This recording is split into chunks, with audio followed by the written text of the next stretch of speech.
Shawl. The shawl is an important and interesting part of human history and culture. In this guide we will take a look at the origins of the shawl, how it is used and some of the many types that are available today.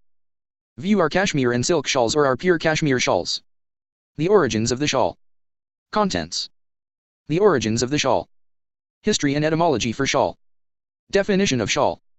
Types of shawl. Ways to use a shawl. Shawl manufacturing in the UK. Suggested books about the shawl. A shawl is simply a woven rectangle of fabric. People have been weaving fabrics for a long time. The earliest evidence found to date comes from fabric imprints in clay which are about 27,000 years old. They were found in the Czech Republic. The article didn't say where, but I am assuming Pavlov. Pavlov in southern Moravia is the most complete and complex Gravitian site to date, and a perfect model for a general understanding of Gravitian culture. Gravitian peoples stretched from Russia to Spain from 29,000 to 22,000 years ago. A detailed examination of the impressions reveals a large variety of weaving techniques. There are open and closed twines, plain weave, and nets. Twining can be done by hand but plain weave needed a loom. A plain weave piece of fabric could have been a shawl. We will get on to how they might have been used later. A ring shawl from MyPashmina. Made from 100% cashmere and 60-count fine-gauge yarn. It may be that many stone artifacts found in settlements may not be objects of art as had been supposed but parts of an ancient loom, which should now be considered as the first machine to be made after the wheel and aids such as the axe, club, and flint knife. The academic who studied this claims that the evidence of net making implies that women were catching foxes with them. Seems like a bit of a leap of faith to fit a cultural Marxist feminist agenda, but interesting nonetheless. History and etymology for shawl. The word shawl first appeared in English in 1662. I can't find the exact source of this, but I assume it came into use due to trade with Persia or India. The word comes from Persian, sel. It is similar to the Sanskrit, a with makron. Some sources claim the word originated in the 14th century. The oversimplified version of that story is that a Persian man traveled to Ladakh and made a shawl. It appears that from quite early on, that a shawl was more than just a regular wrap. It was something more prestigious, and linked to higher quality yarns such as cashmere. Wrap was in English since the early 14th century. This image came from the North American Indian by Edward S. Curtis. These images were published between 1907 and 1930. Definition of shawl. Merriam-Webster defines shawl as a square or oblong usually fabric garment or wrapper used especially as a covering for the head or shoulders. Wikipedia describes a shawl as a shawl, from Persian, langar du shal one which may be from Hindi, dusala, ultimately from Sanskrit, a with makron two, is a simple item of clothing, loosely worn over the shoulders, upper body, and arms, and sometimes also over the head. It is usually a rectangular or square piece of cloth, which is often folded to make a triangle, but can also be triangular in shape. Other shapes include oblong shawls. The cloth can be made from almost any fiber or material. The limit to this is that it should be relatively lightweight. Too thick and it is a blanket. With regards to size, there is no precise definition. If it is too small it is a cashmere scarf and if it is too big then it would be a throw or blanket. Types of shawl. There are many types of shawl. The range of possible materials, designs, sizes, shapes and colors is practically infinite. We will look here at some of the more famous types of shawl. Embroidered shawls. Kashmir, in India, is famous for these. However, I have to say that finding a genuine high-quality cashmere shawl with genuine silk embroidery is very difficult. Kashmir seems to be full of con men and scammers. Jacquard shawls. The Jacquard loom was invented by Joseph Marie Jacquard in 1804. The loom was controlled by a chain of cards, a number of punched cards laced together into a continuous sequence. The resulting pattern in the fabric of the shawl catches the light and looks amazing. We sell two types of Jacquard pashminas. Cashmere shawls. Cashmere is often associated with shawls. It is really the ideal material. Soft and light and comfortable against the skin. If you take a shawl on a flight it will keep you warm, but will still pack up small enough to fit in your hand luggage easily. Ways to use a shawl. The primary use for a shawl is to cover and keep warm, but there are a couple more ways they can be used. A baby carry sling. This is a common use in Nepal. A 90x200 cm shawl works well enough to carry a baby, either on your side or on your back.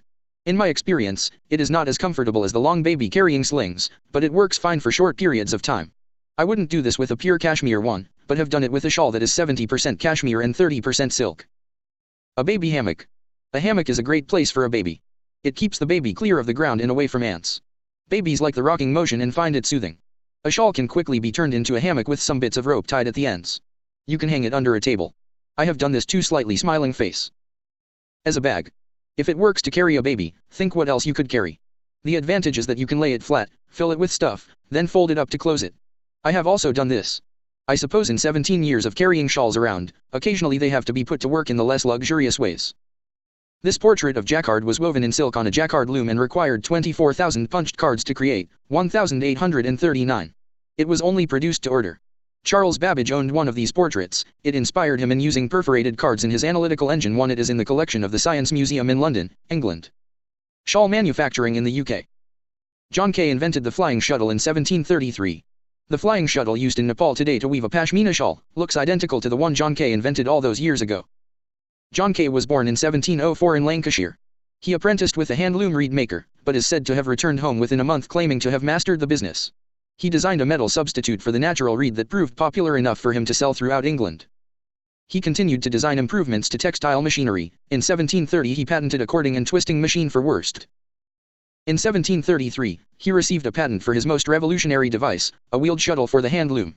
It greatly accelerated weaving, by allowing the shuttle carrying the weft to be passed through the warp threads faster and over a greater width of cloth. It was designed for the broad loom, for which it saved labor over the traditional process, needing only one operator per loom, rather than two. Kay always called this invention a wheeled shuttle, but others used the name fly shuttle, and later, flying shuttle, because of its continuous speed, especially when a young worker was using it in a narrow loom.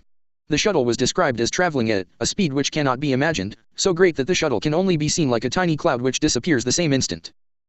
But by September 1733 the Colchester weavers were so concerned for their livelihoods that they petitioned the king to stop Kay's inventions.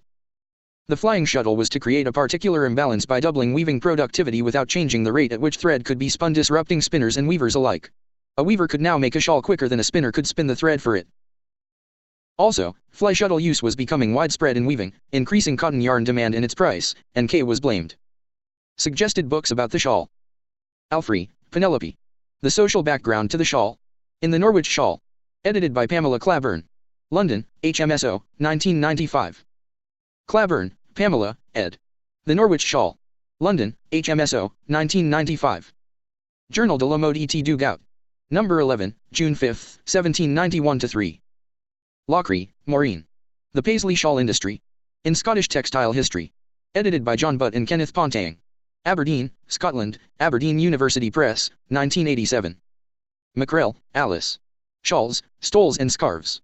London, B.T. Batsford Limited, 1986. Morgan, Kenneth O. The Oxford History of Britain. Oxford and New York, Oxford University Press, 1992, 2001. Pauley, Sarah. The Cashmere Shawl. New Haven, Con, Yale University Art Gallery, 1975. Peru, Philippe. Fashioning the Bourgeoisie, A History of Clothing in the 19th Century. Princeton, N.J., Princeton University Press, 1994. Leave a reply.